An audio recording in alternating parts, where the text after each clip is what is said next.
Sejam todos bem-vindos ao nosso canal Palavra e Essência.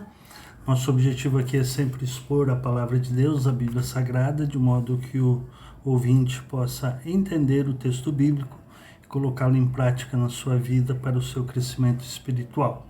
Se você não é inscrito no canal, por gentileza se inscreva, clique no sininho para você receber as notificações e compartilhe nas suas redes sociais. Temos feito um estudo aqui na Epístola de Paulo aos Filipenses. Hoje vamos estudar o capítulo 1, dos versículos 27 até o final do capítulo, no versículo 30. Um trecho bem pequeno, que diz assim: acima de tudo, vivam de modo digno do Evangelho de Cristo, para que, ou indo até aí para vê-los, ou estando ausente, eu ouça a respeito de vocês que estão firmes em um só espírito, como uma só alma, lutando juntos pela fé do Evangelho, e que em nada se sentem intimidados pelos adversários, pois o que para eles é prova evidente de perdição, para vocês é sinal de salvação, e isso da parte de Deus. Porque vocês receberam a graça de sofrer por Cristo e não somente de crer nele. Pois vocês têm o mesmo combate que viram em mim e que agora estão ouvindo que continuo a ter. Bom, para entendermos esse texto, temos que entender também que Paulo, quando escreveu essa epístola, estava na prisão em Roma, e por isso que ele fala do combate do Evangelho. Estão lutando juntos pela fé do Evangelho. Um subtítulo da Nova Almeida, da versão da Bíblia Nova Almeida atualizada, diz a unidade cristã na luta.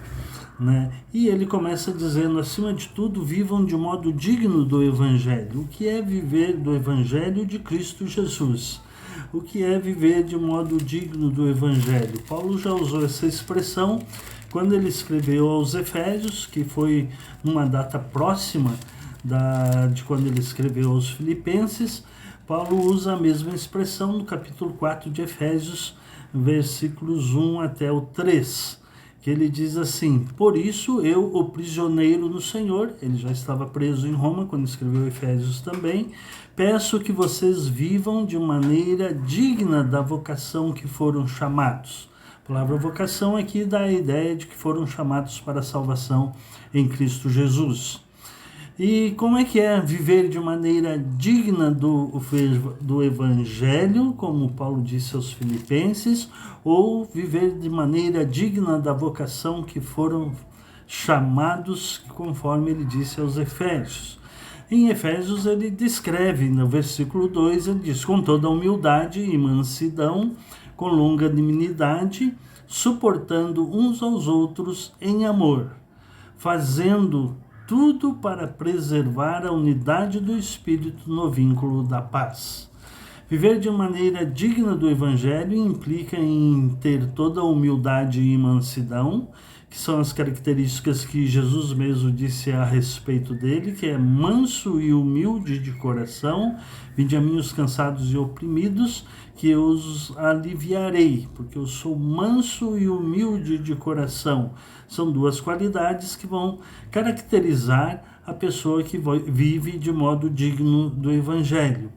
Depois ele continua dizendo que é com longanimidade, longo ânimo, longanimidade, para memorizar, longo ânimo, ou paciência, é a mesma, muitas vezes traduzida a palavra do grego, para longanimidade, que é uma das virtudes do fruto do Espírito. E ele continua dizendo, suportando uns aos outros em amor.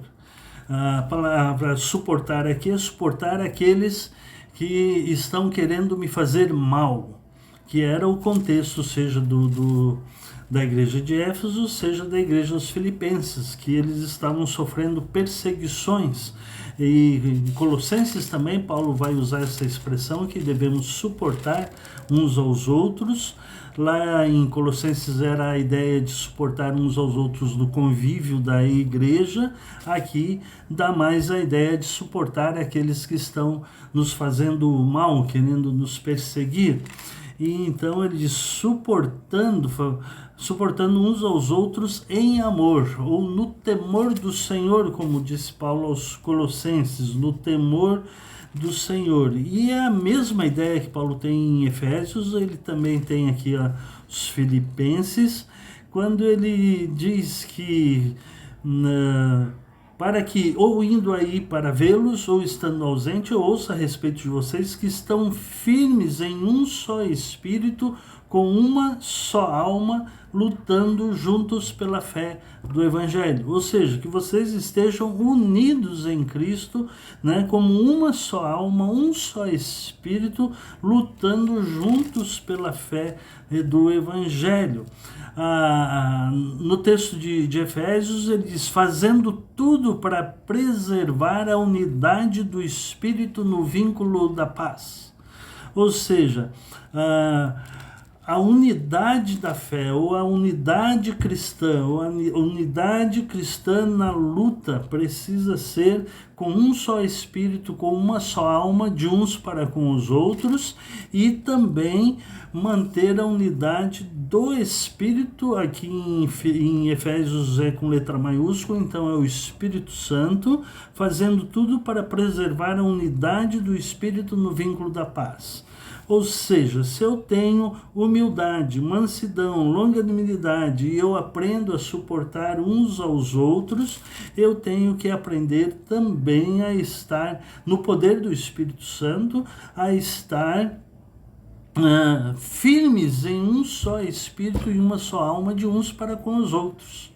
Então, numa relação vertical com Deus e numa relação horizontal com o próximo, mantermos uma unidade, firmes em um só espírito e em uma só alma, lutando juntos pela fé do Evangelho. Aqueles primeiros cristãos eram perseguidos de uma forma brutal pelo Império Romano, e daí Paulo está dando essas exortações aqui, esse encorajamento, seja aos Filipenses, seja aqui em Efésios, para que eles tenham humildade, mansidão, longanimidade, suportando uns aos outros, para que possam ficar firmes e lutando juntos pela fé do Evangelho. As perseguições não deveriam ser motivos para que os cristãos daquela época e nós hoje desistamos de lutar pela fé do Evangelho.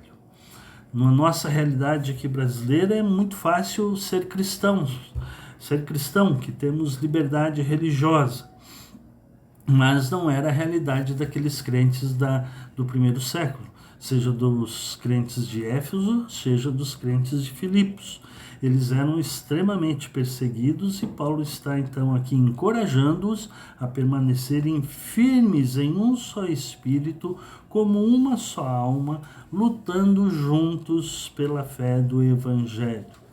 A lição que fica para nós é que nós precisamos nos unir como igreja numa só alma, num só espírito, em um só espírito, como uma só alma, para que nós possamos, no caso aqui, eles tinham que lutar pela fé do Evangelho. Nós temos que mostrar essa unidade para que o mundo olhe para nós e veja que nós somos igreja, que nós temos unidade, que nós temos este vínculo profundo de unidade de uns para com os outros. E Paulo continua aqui aos Efésios dizendo que em nada se sentem intimidados pelos adversários. Não se sintam intimidados, né? Tenham essa unidade, vivam do modo digno do Evangelho, tenham essa unidade, lutem pela fé do Evangelho e não se sintam intimidados pelos adversários, né? No nosso caso aqui, na nossa sociedade brasileira, nossa intimidação é muito mais em termos de ideologia e por aí vai, mas nós também precisamos erguer as nossas cabeças, conhecer a palavra de Deus, de modo que nós tenhamos com o que responder àqueles que nos perguntam ou que querem nos intimidar a respeito da nossa fé do Evangelho. Pedro, ao escrever a sua epístola, ele tem essa mesma ideia. Ele escreve lá que nós precisamos estar preparados para responder a qualquer um que fizer qualquer pergunta a respeito da nossa fé no Evangelho. Então, não se sentir intimidado, pelo contrário, erguer a cabeça e responder àqueles que nos acusam. Pois o que é para eles prova evidente de perdição, aqueles acusadores, perseguidores, para nós, para vocês, diz Paulo, para nós cristãos, é sinal de salvação, e isso da parte de Deus, porque nós temos uma fé no Evangelho de Jesus Cristo, no Evangelho de Deus. Porque vocês receberam, Paulo diz, receberam a graça de sofrer por Cristo e não somente de crer nele. Para nós ouvir isso parece algo de outro mundo, mas para aqueles cristãos que estavam lá sendo perseguidos no primeiro século, Paulo diz, vocês receberam a graça, o amor, o benefício de Deus, mediante a vontade perfeita de Deus, não somente de crer em Cristo, mas também de sofrer por ele. Quando ele escreve a Timóteo, Paulo vai dizer, lá Timóteo também, a realidade dele era de perseguição no primeiro século, ele vai dizer que os cristãos que querem viver piedosamente serão perseguidos. Todos aqueles que querem seguir a Jesus de uma forma piedosa serão perseguidos. Hoje não é muito diferente em termos de ideologia, de querer destruir a fé evangélica. Aliás, há um movimento mundial querendo destruir todos os valores judaico-cristãos, a ética cristã, e assim tentar destruir a fé evangélica. Então nós não podemos nos sentir intimidados, porque nós recebemos a graça também de não somente crer em Cristo, mas também de sofrer por Cristo Jesus. Pois vocês têm o mesmo combate que viram em mim. Paulo também estava preso, perseguido, sofrido muitas prisões, açoites, e agora ele diz, vocês têm o mesmo combate que viram em mim e que agora estão ouvindo que continuo ter. Por quê? Porque Paulo estava preso por causa da sua fé no Evangelho. Resumindo o trecho de hoje, que nós precisamos viver de modo digno do Evangelho de Jesus Cristo, conforme Paulo escreveu aos Efésios, isso implica em viver em humildade, mansidão, longanimidade, suportando uns aos outros e fazendo tudo para preservar a unidade do Espírito no vínculo da paz. Permanecer firme na luta cristã, e não se sentir intimidados pelos adversários. E termos consciência de que recebemos o privilégio, ou a graça, de não somente crer em Cristo, mas também de sofrer por Ele. Muito obrigado por me ouvir. Que Deus os abençoe em nome de Jesus.